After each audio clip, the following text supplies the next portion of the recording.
అన్ని చిందర వందరగా పడేశాడు. ఏం పిల్లాడో. ఛా!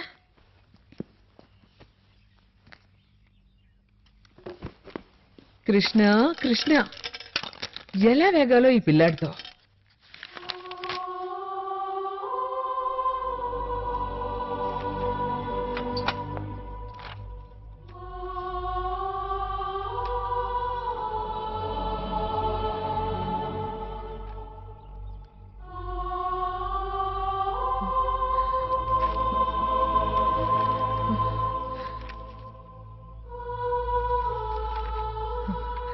కృష్ణ, ఏంటి నానమ్మా? ఈ స్కెచ్ బుక్ ఎవరిది నాన్న?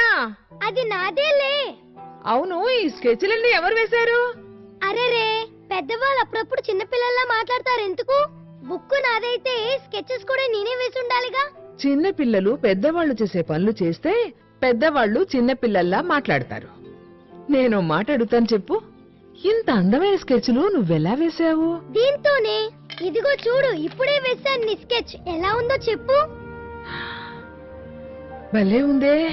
ఏది చూడండి.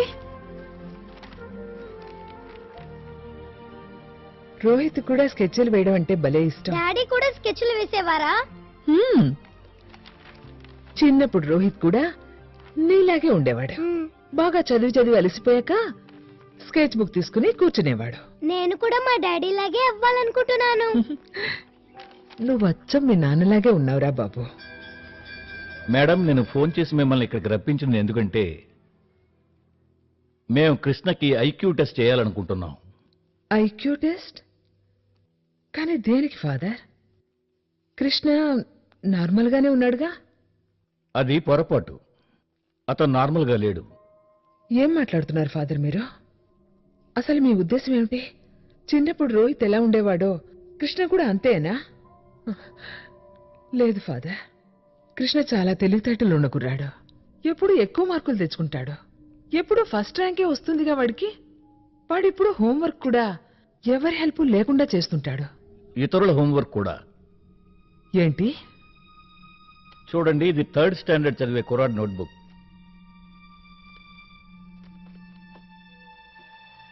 ఇది మా కృష్ణ హ్యాండ్ రైటింగే. అవును, కృష్ణ ఆ కుర్రాడు మ్యాథ్స్ హోంవర్క్ చేశాడు.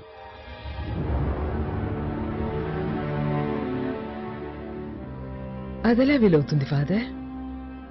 కృష్ణ ఇప్పుడు ఫస్ట్ స్టాండర్డేగా. అందుకే మేము కృష్ణకి ఐక్యూ టెస్ట్ చేయాలని అనుకుంటున్నాం. చేస్తేనే మాకు కరెక్ట్గా తెలుస్తుంది తన వయసు పిల్లలందరికంటే తను ఎంత చురుగ్గా ఉన్నాడో, ఎంత తెలివిగా ఉన్నాడో, ఎంతగా ముందున్నాడో అన్న విషయం. బాబు కృష్ణ, అమౌంట్ అంటే ఏమిటి? Principal plus interest is equal to amount sir. ఏ వయసు తర్వాత మనిషి మెదడు యొక్క పెరుగుదల ఆగుతుంది? 15 ఏళ్ల వయసు వచ్చిన తర్వాత ఫాదర్.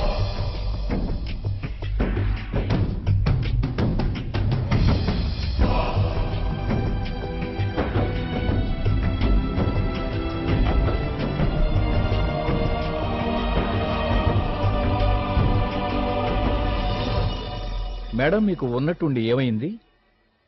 ఐక్యూ టెస్ట్ బాగానే జరుగుతోందిగా. కృష్ణ అన్ని ప్రశ్నలకు సరైన సమాధానాలు చెప్తున్నాడు. అందుకనే నేను వాడిని అక్కడి నుంచి తీసుకొచ్చేశాను. ఏ? ఇది మీరు ఎంతగానో గర్వించాల్సిన విషయం. మీ గ్రాండ్ సన్ ఎంతో brilliant, genius, is a miracle child. ముందు నాకు కొద్దో గొప్ప డౌట్ ఉండేది, ఇప్పుడు నమ్మకం కుదిరింది. జాదు వల్ల ఏ పవర్స్ శక్తులు రోహిత్కి వచ్చాయో ఆ పవర్స్ ఆ శక్తులు అన్నీ కృష్ణకి రోహిత్ నుంచి వారసత్వంగా లభించాయి.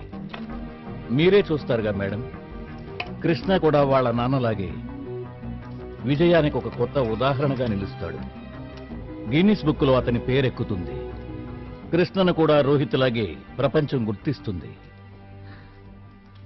నేనదే వద్దనుకుంటున్నాను ఫాదర్.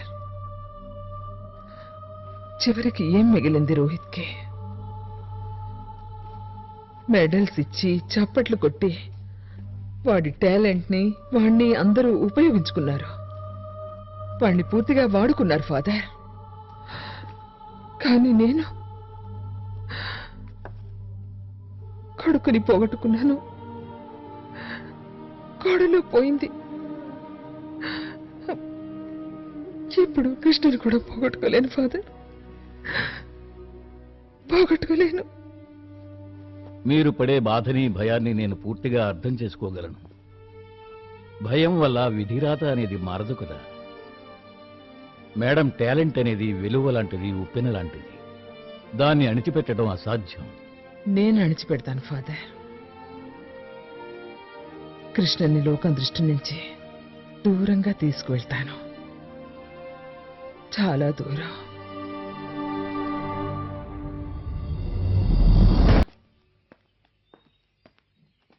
కృష్ణ,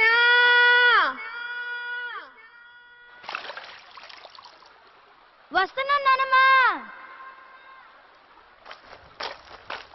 పదరా పద, ఇంటికి ఎవరు ముందు వెళ్తారో చూద్దాం.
ఏం చూసావురా? నేనెప్పట్లాగే ఏమి చూడలేదు. నేనెప్పట్లాగే ఎవరితోనూ ఏమి చెప్పను.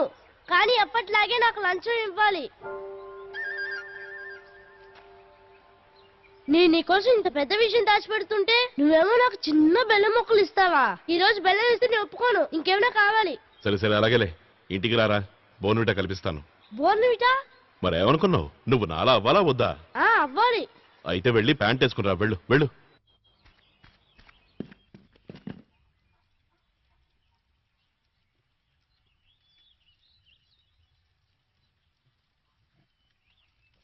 కృష్ణ, వచ్చావా బాబు? ఏనానమ్మా, అసలు నీకు ఎలా తెలిసిపోతుంది నేను వచ్చినట్టు? నేను కొంచెం కూడా చప్పుడు చేయలేదే. నాకు నీ గుండె చప్పుడు కూడా వినపడుతుందిరా. అదే ఎలా అని? నీ కళ్ళు చెప్తున్నాయిరా, నువ్వు మళ్ళీ ఏదో అల్లరి పని చేసి వచ్చావని. అల్లరి పనా? అలాంటిదేం లేదు. నేనేం చేయలేదు. నేనేం చేయలేదు నానమ్మా. ఏ అల్లరి పని చేయలే? మరెందుకు దొంగలా మొహం చాటిస్తున్నావు? నేను మొహం చాటట్లేదు, కడుక్కుంటున్నాను నానమ్మా. అలాగా, సరే సరే. టిఫిన్ కన్నీ సిద్ధం చేయి, ఇప్పుడే వస్తాను.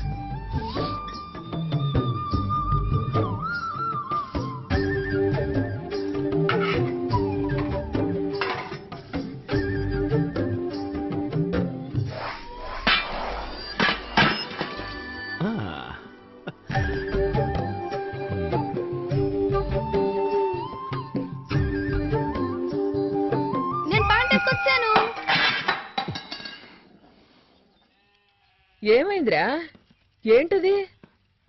అబే ఏ లేదు. ఈ సీనుగాడు కిందకి గ్లాస్ గిరాడేశాడు. ఏంటి అబద్ధాలు కూడానా? ఏరా సీను, రాగానే నీ అల్లరి మొదలెట్టావా? నిజం చెప్పు కృష్ణ, లేకపోతే నేను చెప్పేస్తాను. చెప్పు. ఏం చెప్తావు చెప్పుకో. నువ్వు చెప్పమన్నాగా చెప్పేస్తాను. ఈ రోజు మన కృష్ణ గుర్రం కంటే స్పీడ్ గా పరిగెత్తుకొచ్చాడు. ఏమిటి గుర్రం కంటే స్పీడ్గానా? అసలు అది ఏమంత పెద్ద గొప్ప విషయం? అలాగా మరదో అదేంటి? అదే నువ్వు కోతుల కన్నా వేగంగా కొండ మీదకి ఎక్కేవే అది. ఈ విషయం తెలుసా మామగారు? అక్కడ అమ్మవారి గుడి దగ్గర ఒక పెద్ద కొండ ఉంది కదా, దాని మీద నుంచి కృష్ణ కిందుంటే నదిలోకి అమాంతం దూకేశాడు. నేను పోయాడనుకున్నాను కానీ వచ్చేసాడే. కృష్ణ, ఎందుకురా ఇలా చేస్తావు నువ్వు? నీకు పదే పదే చెప్పిన తర్వాత కూడా ఎందుకురా ఇలాంటి పనులు చేస్తావు? మన నీకేం చెప్పటావు నానమ్మా? నువ్వే చెప్పు. నా ఒంటరితనాన్ని ఎలా పోగొట్టుకోమంటావు? నన్ను ఎవరితో స్నేహం చేయమంటావు? నా వయసు కుర్రాళ్ళందరూ చదువులంటూ ఉద్యోగాలంటూ టౌన్కి వెళ్ళిపోయారు. ఇక్కడున్న వాళ్ళు ఎవరూ నాతో స్నేహం చేయడం లేదు. నేనేమో వాళ్ళలాంటి వాడిని కాదట.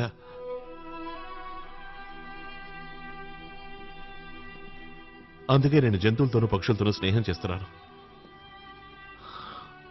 కొండలు చెట్లు చేమల మధ్య కాలాన్ని గడిపిస్తున్నాను. ఒక్కోసారి ఈ విశాల ప్రదేశంలో కూడా నాకు ఉక్కిరి బిక్కిరి అవుతుంది. మాట్లాడుకుని ఎక్కడికైనా పారిపోదాం అనిపిస్తుంది. ఏం చేయను? ఏరా, నువ్వు నన్ను వదిలేసి వెళ్తావా? నీకోసం అసలు నేను ఇక్కడ ఉన్నది, లేదంటే ఎప్పుడో వెళ్ళేవాణ్ణి.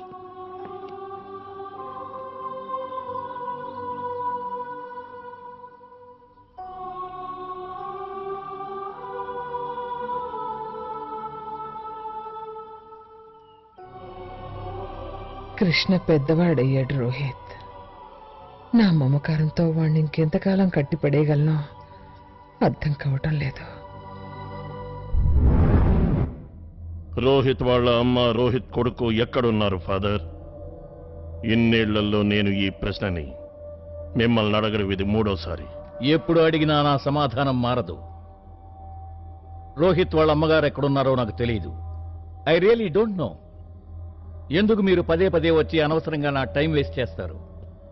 ఎందుకంటే మీరే రోహిత్ వాళ్ళ కుటుంబంతో సంబంధం ఉన్న ఆఖరి వ్యక్తి.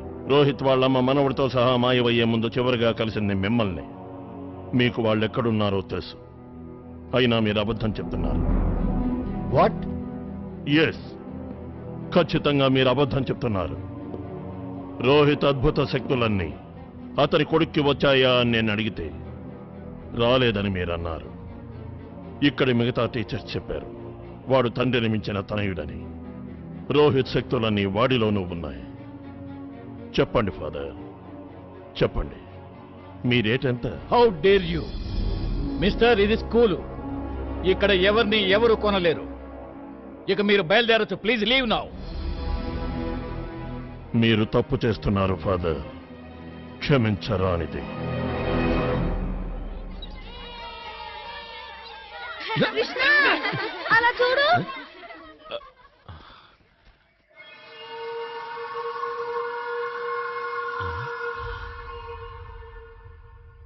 అంత పెద్ద గాలిపటమా? దాని దారం ఎక్కడుంది? తెగిందనుకుంటాను. రండ్రా పట్టుకుందాం.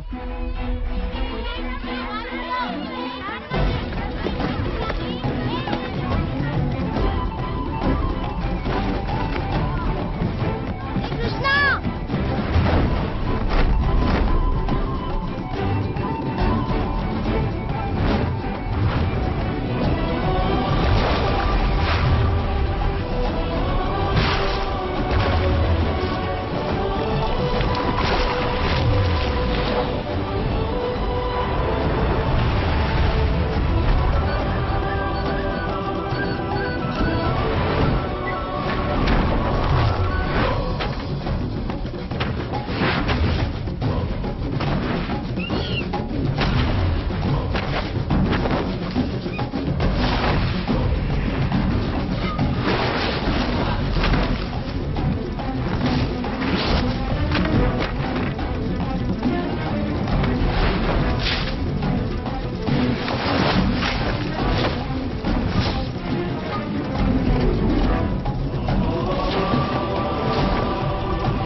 నీకేం భయం లేదు.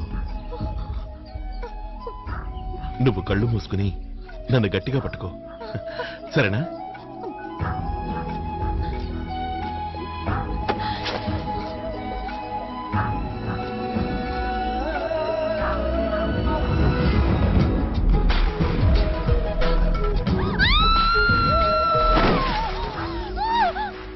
అరవద్దని చెప్పాను కదా,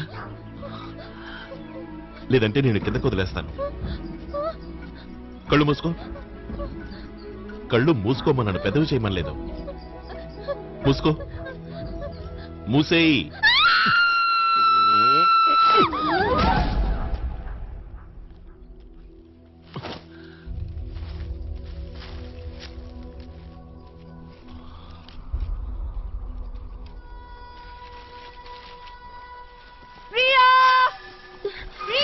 గ్లైడర్ ఇటుపక్కేగా వచ్చింది. అదిగో గ్లైడర్, అదిగో. ఏది? ఎక్కడా? ఎక్కడ? గోపాల్ సాబ్, అదిగో పైన. Oh my God, Priya, Priya ఏది? అదిగో. అయ్యయ్యో.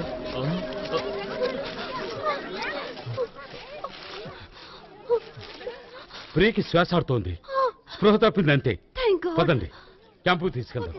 పట్టండి. ఓ, జాగ్రత్త.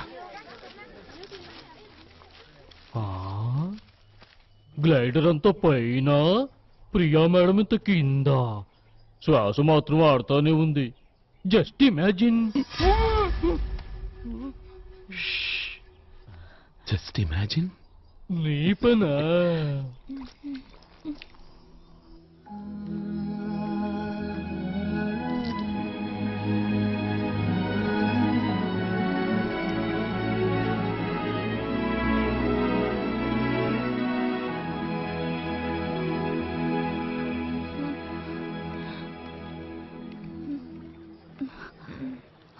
నేను ఎక్కడున్నాను? నీకేం కాలేదు, మాతోనే ఉన్నావు. థ్యాంక్ గాడ్, నువ్వు ఇంకా బతికే ఉన్నావు. థ్యాంక్స్ గాడ్ కాదు, నిజానికి ఆ కుర్రాడికి చెప్పాలి. ఆ కుర్రాడికా? ఏ కుర్రాడికి? ఇంకెవరు? ఆ కుర్రాడే నన్ను కాపాడిన అతను. నిన్నెవరో కుర్రాడు కాపాడారా? మరి అక్కడ ఎవరూ లేరే? కాదు సార్, అతను అక్కడే ఉండాలి. చెట్టు మీద నుంచి ఇద్దరు కలిసే కిందకి జారాం. కలిసే జారారా? మర్చిపోయావా, గ్లైడర్లో నువ్వు ఒంటరిగా వెళ్ళావు. మరి అంత పైన అతను ఎక్కడి నుంచి వచ్చాడు నీతో కలిసి జారడానికి? ఆకాశం నుంచి ఊడిపడ్డా? అవును సార్, అక్కడే ఎక్కడి నుంచి వచ్చాడు. ప్రియా, ట్రస్ట్ మీ, నువ్వు ఒంటరిగానే ఉన్నావు. చెప్పండి, వినిపించుకోరే.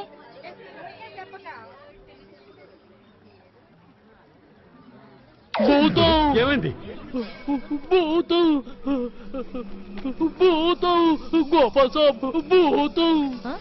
వెళ్ళిపో, వెళ్ళిపో, వెళ్ళిపో. నిన్ను ఎలా వెళ్ళగొట్టాలో నాకు తెలుసు. ఇప్పుడు చూడు నేనేం చేస్తాను. షోబతగాలి, చీబతగాలి, చూబతగాలి, పోబతగాలి. వెళ్ళిపో. ఏ, నువ్వేం వాగుతున్నావు బోతూర్? వాగటం లేదు సాబ్, చదువుతున్నాను. భూతాలతో లే మంత్రం. నీకేమన్నా పిచ్చెక్కిందా బోతూర్? పట్టపాలు భూతాలేంటి, దెయ్యాలేంటి? ఇది అడవి సాబ్. ఇక్కడ పగలేంటి, రాత్రేంటి, పొద్దుందేంటి, సాయంత్రం ఏంటి, అంతా ఒకటే. మేడం, అతను పొడుగ్గా ఉన్నాడా? అతను కండలు తిరిగి ఉన్నాడా? అతను ఎర్రగా ఉన్నాడా? సింహాచలం. సింహాచలం? అవును షాప్, సింహాచలం గాడి ఆత్మ అది. ఎన్నో ఏళ్లుగా ఈ కొండల్లోనే తిరుగుతోంది. చెట్లకు తలకిందులుగా వేలాడుతుంది. Just imagine. What nonsense. ఈ రోజుల్లో భూతాలా? I don't believe. I also don't believe all this. Priya, ఏమైంది? What happened? Relax, relax. Sir, కాలు పొజిషన్ చూస్తుంటే బెనిగట్టుగా ఉంది సార్. ఒకవేళ తిరిగిపోయి ఉండొచ్చు కూడా. ప్రోగ్రామ్ అంతా అప్సెట్ అయింది. 10 రోజులు అడ్వెంచర్ క్యాంప్ కానీ వచ్చాం. వచ్చిన మొదటి రోజునే మూడంతా పాడు చేశావు. అనిత, తన్ని టెంట్ లోకి తీసుకెళ్ళు. వెంటనే ఫస్ట్ ఎయిడ్ చేయి. Okay sir. కేర్ఫుల్. రా ప్రియా, వెళ్దాం. జాగ్రత్త, మెల్లగా. చూడు బౌద్ధూర్, నువ్వు మీ ఫోన్ బుత్తుకెళ్ళి ఏదైనా వెహికల్ ఏర్పాటు చేయి. ప్రియని ట్రీట్మెంట్కి సిటీకి తీసుకెళ్ళాలి. చీకటి పడ్డాక వెళ్తాను షాప్. ఇప్పుడు భయంగా ఉంది. ఈ సింహాచలం కూడా ఆత్మ ఉందే. పగలు తిరుగుతుంది, రాత్రులు నిద్రపోతుంది. Just imagine.